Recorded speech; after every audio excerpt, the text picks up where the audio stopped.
और जिस तरीक़ा से हम लोगों ने 12 मार्च 2023 को रांची के मोरहाबादी मैदान में एक संदेश गांव से, घर से, टोले से, मोहल्ला से निकलकर हम लोगों ने जो मांग की, सरना धर्म कोड की मांग रखी, सफल रहा, उसके लिए सभी को बहुत बहुत धन्यवाद।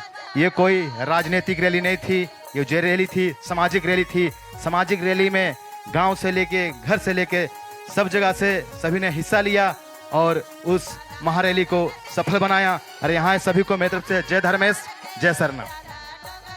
आज हम देख रहे हैं हमारे युवा पीढ़ी भी आज DSLR के माध्यम से समाज के प्रति जागरूक कर रहे हैं। और बहुत सारे युवाओं को कहना चाहेंगे, सिर्फ DSLR से KTM को नहीं चमकाना है, DSLR के माध्यम से अपने समाज को भी दिखाना है कि कैसे लोग आके वक्ता अपने बात रख रहे हैं, प्रार्थना सभा में कैसे भजन किया जा रहा है, कैसा हमारा समाज को आगे बढ़ाना है।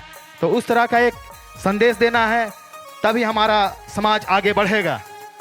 आज हम देख रहे हैं हमारे बीच अच्छे अच्छे गायक गायिका भी सरना समाज से आ रहे हैं।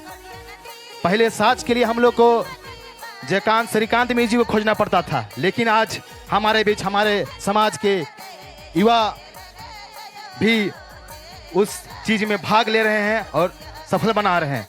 और एक चीज़ का कमी देखता है, YouTube के माध्यम से लोग ब्लॉग भी बना रहे हैं, सरना समाज के लिए काम भी कर रहे हैं, लेकिन आने वाला टाइम में हम लोग को प्रिंट मीडिया के माध्यम से भी अपने समाज को आगे बढ़ाना है। और हम लोग का कोशिश रहेगा आने वाले टाइम में जैसे आदिवासी पत्रिका होती है, उस तरह से आने वाले टाइम में हम लोग सरना समाज का भी पत्रिका निकालने का काम करेंगे।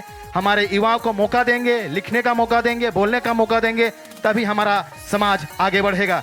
हम लिखेंगे नहीं, बोलेंगे नहीं तो कुछ समाज आगे बढ़ने वाला नहीं है। और हम लोग फेसबुक चलाते हैं, व्हाट्सएप चलाते हैं, तो जैसे कि मोरहाबादी में रैली था, तो सबको कम से कम अपना स्टोरी में सिर्फ गाना वाला नहीं डालना है, अपना फोटो को नहीं चमकाना है, अपना समाज का जो जैसे कि जो पोस्टर बैनर था उसको भी लगाना है। जैसे आज मुर्गों में सेमिनार हुआ, तो एक स्टोरी में डालना है कि हाँ आने वाले टाइम में मुर्गों में सेमिनार है। हम लोग देखेंगे कि 19 तारीख को रातू के महाराजा मैदान में वहाँ भी सरहुलपुर संध्या का आयोजन किया गया है।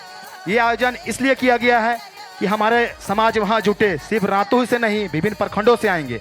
तो वैसे ही जो उसका पोस्टर है, बैनर है, उसको अपना स्टोरी में लगाएं और समाज को दिखाएं कि हाँ हमारा आयोजन होने वाला है। और वहाँ पास वही देखकर ही वहाँ एक महाजुठान होगा और उसी से वहाँ पास लाखों की संख्या में लोग भाग लेंगे और अपने समाज को आगे बढ़ाने का काम करेंगे। और हमारे छात्र छात्राओं से कहेंगे पढ़ाई लिखाई बहुत ज़रूरी है।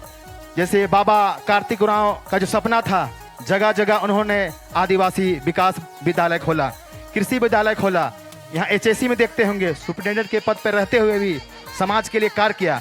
उसी तरह जो उनका सोच था, जब तक हमारा समाज शिक्षित नहीं होगा हमारा समाज आगे नहीं बढ़ेगा। जब तक हमारा समाज शिक्षित नहीं होगा, जो हमारा परिवार आगे नहीं बढ़ेगा। तो उसी तरीक़ा से अपने समाज में शिक्षित करना है, आगे बढ़ाना है। और जहाँ तक सब क्षेत्र में आना है, व्यापार के क्षेत्र में, नौकरी के क्षेत्र में, कृषि के क्षेत्र में, इसलिए शिक्षा बहुत ज़रूरी है। अभी दादा अमरुराव कुछ देर पहले बता रहे थे, आज सरना समाज शिक्षा में भी आगे जा रहा है, खेल में भी आगे जा रहा है।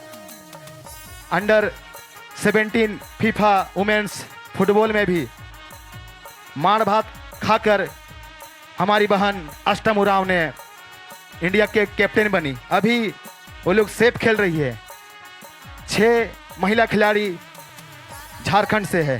तो कहीं ना कहीं सरना समाज आगे बढ़ रहा है, खेल के माध्यम से, शिक्षा के माध्यम से, व्यापार में। तो उसी तरह एकजुटता के साथ आगे आना है। आप लोग देखते होंगे सभी धर्मों में कट्टरपंथी रहती है, हिंदू में, मुस्लिम में, सिख में, ईसाई में। उसी तरीक़ा से हमारे युवाओं को भी कहेंगे अपने समाज के लिए कट्टर बने। अपने समाज के लिए कट्टर बनिएगा, तब आप अपने समाज को जागरूक कर सकते हैं।